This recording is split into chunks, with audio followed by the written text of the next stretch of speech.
Halo guys, kembali lagi bersama saya Reski Afrilinda di channel Reski Afrilinda.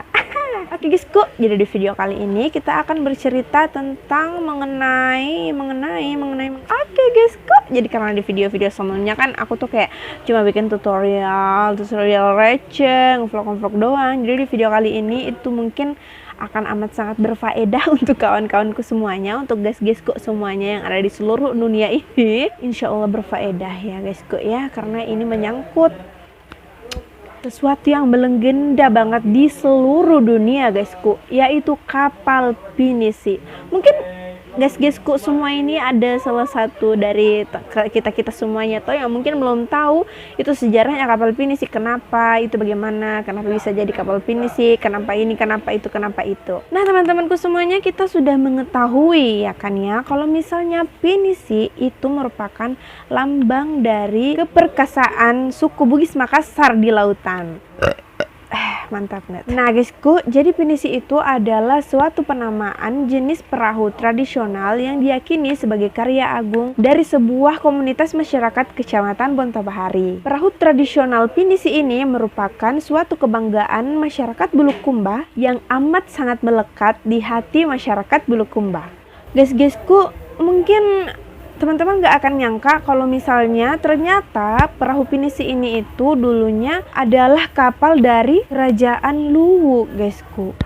Wow banget gak sih gitu, kayak kok tiba-tiba kerajaan Luwu, tiba-tiba perahu pinisi menjadi perahu kebanggaan di Bulukumba. Jadi di sini saya akan ceritakan untuk teman-teman semuanya. Konon ceritanya pada abad ke-14 sekitar tahun 1500 itu seorang putra raja dari kerajaan Luwu jatuh cinta kepada saudarinya sendiri yang bernama Wetenri Abeng. Wow, itu kisah yang amat sangat dramatis gitu, kayak kita jatuh cinta kepada saudara kita sendiri, di mana di sini Sawer Gading tidak mengetahui kalau ternyata Wetenri Abeng ini adalah saudarinya sendiri. Sedangkan Wetenri Abeng itu sudah mengetahui kalau ternyata Sawer Gading itu dengan dirinya itu ternyata bersaudara. Maka dari itu cinta dari Sawer Gading ini ditolak oleh Wetenri Abeng. Tentunya Sawer Gading amat sangat sakit hati ya kan. Ya namanya cinta kita ditolak ya kan ya enggak sih. Dan pada suatu kesempatan Wetenri Abeng menasihati Sawer Gading, memberikan saran yang amat sangat bijaksana agar Sawer Gading hendak memilih perempuan lain yang bernama Wechudai Dengri Sompa yang merupakan putri kerajaan Cina. Dan kebetulan wajah Wechudai ini itu memiliki wajah yang serupa dengan Wetenri Abeng. Maka dari itu Wetenri Abeng yakin banget kalau misalnya Sawer Gading ini pasti akan jatuh cinta pula dengan wanita yang bernama Wechudai ini. Sebagai rasa syukur, Wetenri Abeng memberikan cincin dan seperangkat pakaian kepada Sawer Gading untuk dipersembahkan kepada Wechudai Dengri Sompa. Dan karena perahu yang ada di kerajaan itu sudah tua, Wetenri Abeng meminta kepada ayahnya agar Welenrenge, sebuah pohon raksasa yang ada di tengah hutan, ditebang untuk dibuat perahu yang akan ditumpangi Sawer Gading menuju ke tanah Cina. Pohon tersebut ditebang berhari-hari, dan ketika pohon tersebut rubuh, terjadilah gempa guysku. Gila banget tuh, kayak pohon ditebang, tiba-tiba terjadi gempa.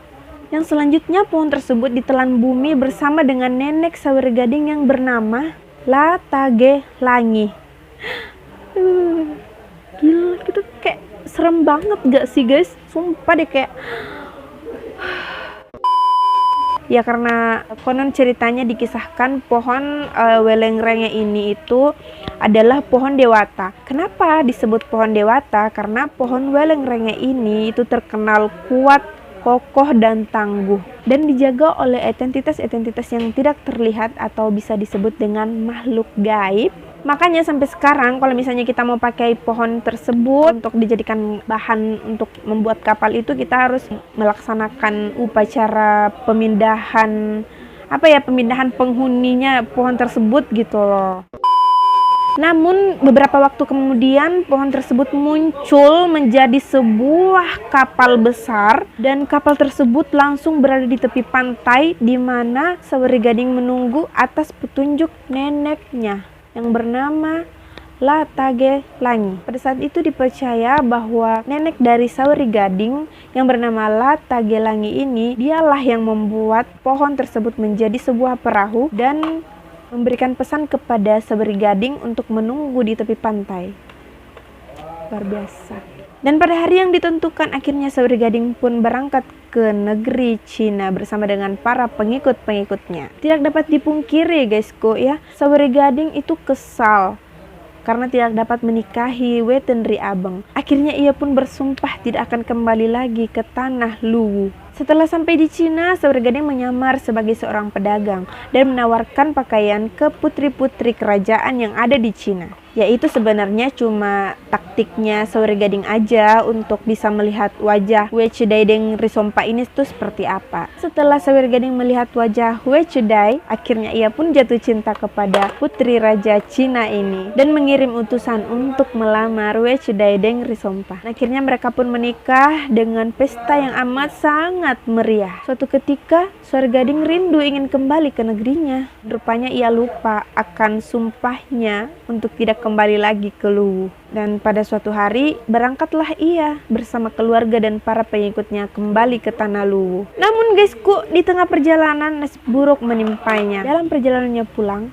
perahunya ditimpa badai dan ditelan gelombang. Nah, kepingan-kepingan perahu tersebut hanyut di 3 tempat yang ada di Bulukumba, yaitu di Desa Ara, di Lemo-Lemo, dan Desa Bira. Yang mana sebagian badan perahu terdampar di Ara, soting atau linggi terdampar di Lemo-Lemo, layar dan tali temali terdampar di Bira. Nah guysku, pada saat itulah orang Arab percaya bahwa kepandaian nenek moyang mereka membuat perahu yang disusun dari kepingan-kepingan papan bersumber dari penemuan bagian-bagian perahu Sauri Gading. Menurut mereka, kepingan-kepingan perahu tersebut kemudian dikumpulkan lalu dirakit kembali atau dalam kata lain nipulipaso. Dari hasil rakitan itulah orang Arab mendapat ilham dasar dalam pembuatan perahu yang dibuat atau disusun dalam kepingan-kepingan papan. Sedangkan orang Lemo-Lemo sendiri atau yang sekarang disebut Tanah Lemo percaya pula bahwa keahlian membuat perahu yang mereka miliki sejak ratusan tahun yang lalu juga bersumber dari penemuan bagian perahu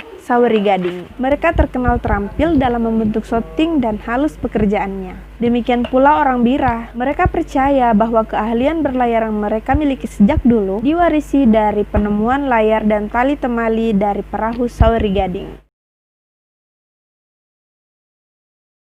Nah, jadi keistimewaannya itu karena para nenek moyang kita mampu membuat kapal perahu yang semegah ini tanpa bantuan dari apapun itu. Entah itu dari pedoman teknik tertulis atau dari diagram atau gambar atau petunjuk tertulis gitu, kayak apa ya itu, peta gitu, apa sih namanya itu? Itu enggak mereka pakai, enggak ada bantuan apapun sama sekali. Itu nenek moyang kita hanya berpanutan pada tuturan para pendahulu mereka. Keren banget kan? Wah, ini kapal pinisi itu emang bener-bener keren guys. Lebih kerennya lagi, kapal ini dibuat tanpa menggunakan besi. Semua mulai dari badan kapal hingga ke paku-pakunya guys, itu terbuat dari kayu. Nah guysku, jadi itulah dia sumber asal muasal perahu pinisi itu menurut buku yang aku baca ya. Jadi emang ada beberapa jenis perahu yang dipergunakan oleh suku Bugis Makassar menyeberangi lautan emang sejak dulu ya guys. Namun yang tersohor adalah perahu pinisi ini yang diciptakan pada sekitar tahun 19 ribuan gitulah ya. 19.000. Yang diciptakan sekitar tahun 1900 guys. Dan dari waktu ke waktu pinisi itu makin diminati terutama oleh wisatawan mancanegara guysku. Jadi memang banyak banget turis-turis dari luar negeri itu yang datang ke Tanah Beru untuk melihat-lihat pembuatan perahu pinisi ini, entah di Tanah Beru, di Ara dan juga di Bira, karena semuanya sudah ada pembuatan perahu pinisinya guys di setiap daerah gitu. Oke deh guysku, jadi sekian dulu cerita kali ini. Kalau misalnya penasaran seperti apa kelanjutannya, jangan lupa untuk subscribe channel ini, kemudian aktifkan lonceng notifikasinya biar kalau misalnya ada video baru masuk di HP tak guys kuto pemberitahuannya guys kuta. Kemudian like dan share video ini ke seluruh sosial media tak agar bermanfaat untuk semuanya. Jangan juga lupa untuk berkomentar kira-kira apa lagi yang harus ku cerita begitu tuh, kayak kisah-kisah apa lagi yang ada di Bulukumba yang mau kita tahu. Dadah, sampai jumpa di video-video selanjutnya, sampai jumpa di cerita-cerita selanjutnya. Thank you.